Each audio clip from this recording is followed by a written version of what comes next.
Exercise 1.1 का question number 2 हमने उसमें पढ़ा था कि इक्वल मैट्रिक्स, दो मैट्रिक्स का आपस में इक्वल था। उम्मीद करती हूँ आपको समझ आ गई होगी। आप क्वेश्चन नंबर 3 स्टार्ट करते हैं। यहाँ पे हमने क्या फाइंड करना है, find the value of A B C and D. दो मैट्रिक्स दिए हुए हैं, यहाँ पे उन दोनों मैट्रिक्स के दरमियान उन्होंने इक्वल का साइन डाला हुआ है। इसमें कि दोनों आपस में मैट्रिक्स इक्वल हैं। हमें ये नहीं सोचना कि इनकी एंट्री सेम है, ऑर्डर तो सेम है, लेकिन हमने ये नहीं देखना कि एंट्री सेम है या नहीं सेम। हम क्या करेंगे, ए बी एंड सी और डी की वैल्यू फाइंड करनी है। तो इसके लिए हम क्या करेंगे, ऑर्डर अगर सेम है तो इसकी ऑर्डर की डेफिनेशन के मुताबिक फर्स्ट एंट्री फर्स्ट के इक्वल होती है, सेकंड एंट्री सेकंड के, थर्ड एंट्री थर्ड के और फोर्थ एंट्री फोर्थ के इक्वल होती है। तो हम क्या करेंगे, ए प्लस सी को किसके इक्वल रखेंगे, ज़ीरो के, क्योंकि बाय डेफिनेशन अगर हम देखें ऑर्डर मैट्रिक्स क्या होता है, फर्स्ट एक तो उनका ऑर्डर सेम हो और दूसरी इनकी एंट्री सेम हो। तो ए प्लस सी किसके इक्वल होगा, ज़ीरो के, और ए प्लस 2b किसके इक्वल होगा, -7 के। c -1 किसके इक्वल होगा, 3 के, थर्ड एंट्री थर्ड के इक्वल और फोर्थ एंट्री फोर के इक्वल। 4d - 6 किसके इक्वल होगा, 2d के। यहाँ से हम पहले क्या कर लेंगे, c की वैल्यू फाइंड कर लेंगे। इससे पहले हम इक्वेशंस को नाम दे देते हैं, equation 1, equation 2, equation 3 and equation 4। तो c -1 किसके इक्वल है, 3 के। हमने c की वैल्यू फाइंड करना है, c को मतलब अकेला करना है। c के साथ क्या हो रहा है, -1 हो रहा है, तो इधर -1 है, इक्वल के उस साइड पे लेके जाएंगे, उधर जाके ये +1 हो जाएगा। तो c = 3 + 1 किसके इक्वल आ गया, 4 के। c की वैल्यू हमारे पास आ गई है। अब यहाँ से हम d की वैल्यू फाइंड करेंगे।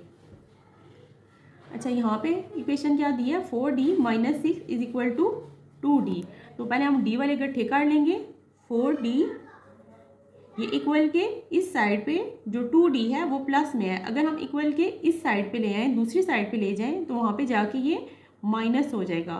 2d - 6, अगर क्योंकि 2d इक्वल के इस साइड पे आ गया है तो इस साइड पे कुछ भी नहीं बचेगा, तो हम 0 लिख देंगे। अब प्लस जिसके साथ कोई साइन हो उसके साथ हमारे पास प्लस होता है, तो ये 4d - 2d plus minus minus, 4d में से 2d माइनस किए तो पीछे क्या बचेगा, 2d बचेगा। -6 = 0। क्योंकि हमने यहाँ पे d को वैल्यू फाइंड करनी है, d को मतलब अकेला करना है, तो हमने -6 को इक्वल के उस साइड पे ले जाएंगे। यहाँ पे 6 माइनस में है, इक्वल के उस साइड पे जाके +6 हो जाएगा।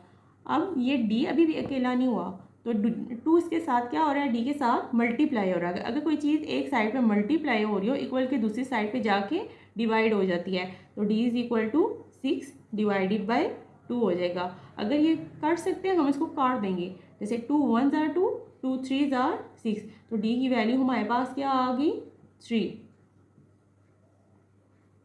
अब हमारे पास c और d की वैल्यू फाइंड, हमने c और d की वैल्यू फाइंड कर लिया है। अब पीछे वैल्यू बच गई जो हमने फाइंड करनी है, वो हमारे पास a एंड b। अगर हम इक्वेशन 1 की तरफ चले जाएं, a + c = 0। इस इक्वेशन में हमारे पास किस चीज़ की वैल्यू दी गई है, किस चीज़ की हम फाइंड कर चुके हैं, c की वैल्यू फाइंड कर चुके हैं। अगर हम c की जगह उसकी वैल्यू लिख दें तो हमारे पास इजीली a की वैल्यू फाइंड हो जाएगी। क्योंकि हमारे पास c की वैल्यू 4 है, तो इस c की वैल्यू को हम इक्वेशन नंबर 1 में पुट कर देंगे। Putting the value of c in equation number 1। Equation 1 हमारे पास क्या है, a + c = 0। c की वैल्यू हमारे पास क्या है, 4।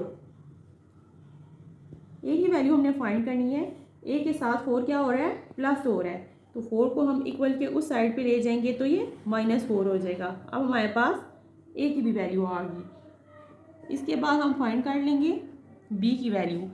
इक्वेशन नंबर 2 की तरफ चले जाते हैं, a + 2b = -7। c की वैल्यू आ गई, a की वैल्यू आ गई, d की वैल्यू आ गई। अब यहाँ से हम b की वैल्यू फाइंड करेंगे। अगर हम इक्वेशन नंबर 2 में a की वैल्यू पुट कर दें तो हम इजीली b की वैल्यू फाइंड कर सकते हैं। यहाँ पे हम लिखेंगे putting the value of a in equation number 2